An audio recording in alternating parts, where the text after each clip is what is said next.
Hi everybody, welcome to Still the Mom's Word of the Week. Today, I haven't been feeling well for the last couple of weeks, and so we're a little bit behind, but I wanted to go ahead because I didn't want to miss any of our good stuff that we've been sharing. So I wanted to go ahead and share with you the Word of the Week that I had for April the 21st. We're going to go ahead and get that posted. Last time that we talked a little bit about teenagers. This week, I want to mention a little bit about toddlers because toddlers are fun, and being a Gigi, I have some toddlers in my life right now. So now that I do have grandchildren, and I'm remembering back to the days when my kids were little, once a little person gets something in their mind, have you ever noticed that there is no changing their mind on that? That they are very determined to the point that sometimes there's tears and anger either with them or with the adult around them.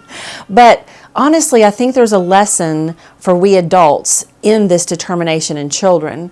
So the word that I've chosen this week is purposefully. And the definition of purposefully is something that's done with meaning, intent, or determination. And there's that word again, determination. So our little people, they don't necessarily do things with meaning, or at least not that we're aware of. They probably have something in their mind, but we're not always aware of what it is they're thinking. But they absolutely do things with intent and determination. Now, some of us keep that purposeful approach to life as we age, and some of us allow the bumps and bruises of life to slow us down or even to stop us altogether and kind of take away some of that determination. So let's go back to the example of the toddler. My little grandgirl Heritage, she has decided when she comes to my house that everything that comes into her view or into her hand is mine. And so you can't get that out of her opinion. That is her opinion. You can't sway her from it. Everything that she touches, mine, mine. So she will walk through my house with various things in her hands, showing them all to me and saying, mine. And at first, I was telling her, no, that's Gigi's, but it's okay if you play with it. And then I decided, why am I telling her that? What difference does it make? So I stopped arguing with her. And I finally just got to the point, I'm like, you know what? Who cares if that's what she thinks? Who cares if she thinks it's hers? Most of the time, she's going to leave it here when she goes. Sometimes we work out alone, which is completely fine. But why would I care whether or not she thinks that's hers?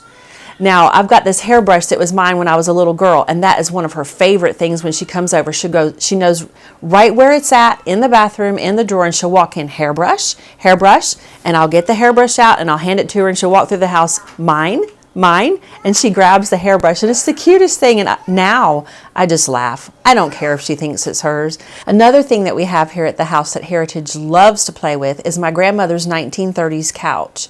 It's actually a couch with two chairs that go with it, but it has log-shaped pillows that go with the couch. She loves these log-shaped pillows. So she'll go up, she'll grab one, she'll pick it up, mine.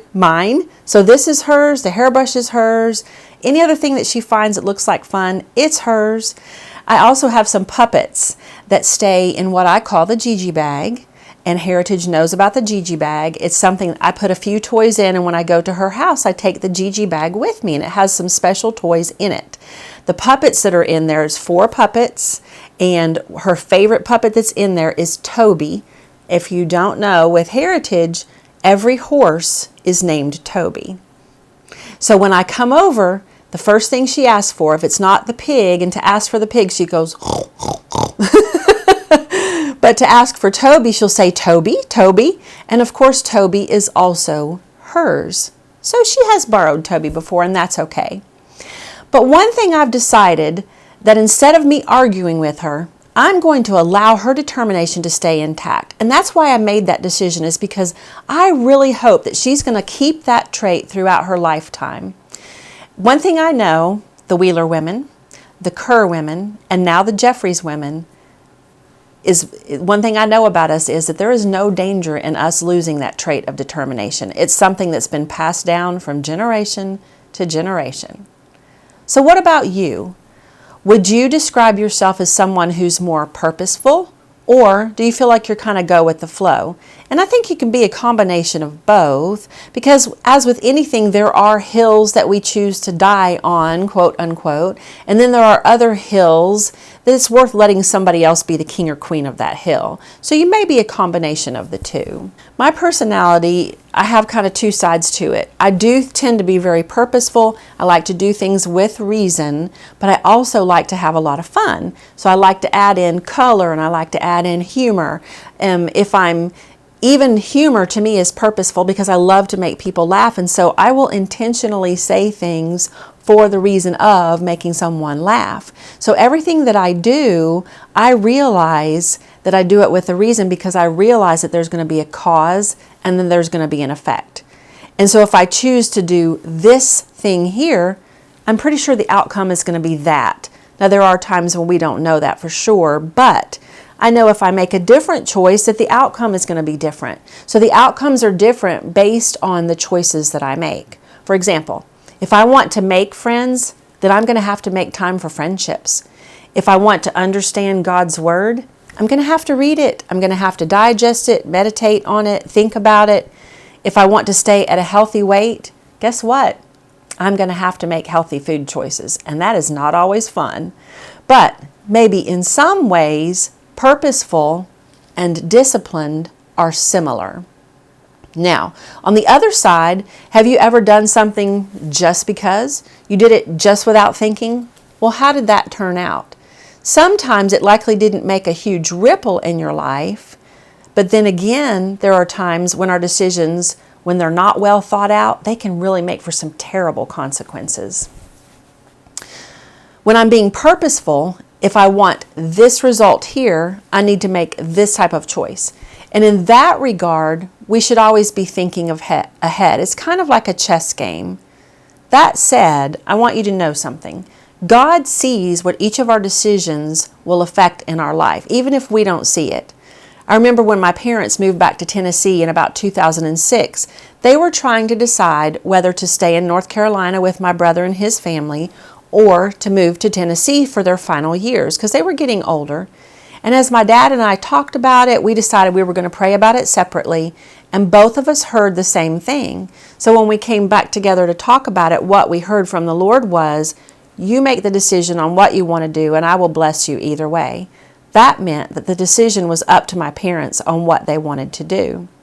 But here's the thing, even though they had a choice of what they could do, the decision that they made was going to affect really everything.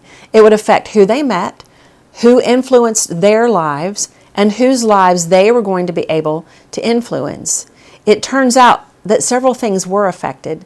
They got to spend more time with my sisters and my children, getting to know them better, because previously they were close by my brother. And so they had been able to get to know his children, and they hadn't had as much time with mine. And so it afforded them a little bit of time for both families. Another thing that happened by them being close by was that when my brother passed away in 2009, they were right here because he was here in Tennessee. So it was nice that they were able to be close by. By being in North Carolina, they had missed the births of my sisters and my children, but they had been present for my brother's children. So they got to know all of their grandchildren in different seasons, and so that was nice.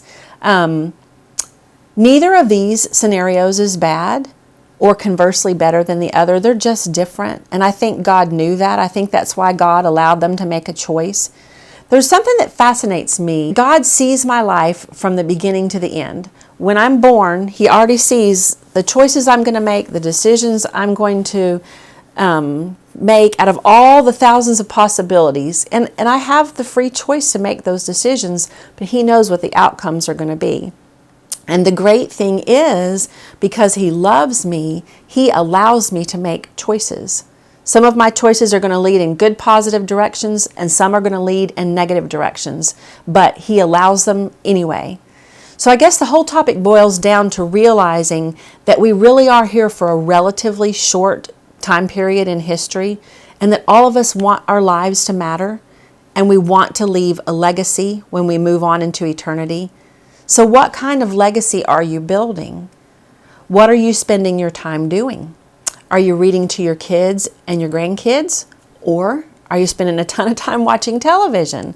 And I'm not saying watching television is all bad, but where are you spending the bulk of your time?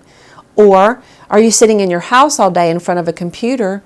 Or do you choose to get outside and enjoy the things that God created? And hopefully if you're doing that, you're taking some kids and grandkids with you. Well, let me tell you something. It's never too late to consider the way that you're living your life and to make shifts. Those shifts can make a big difference in the purpose of your life, and they can make a big difference in you fulfilling the purpose for which you were created. If you feel you're on target with all of your decisions and with the direction that you're headed, then I applaud you and I'm really excited for you. I can tell you something. If you feel that you have some minor or major changes to make, may I invite you to do that today? Because guess what? As long as you're breathing, you still have time to change some decisions. I think even the smallest changes in perspective and action can make the largest differences. I want to thank you for joining me once again on Still the Mom's Word of the Week, and I look forward to talking to you again next time.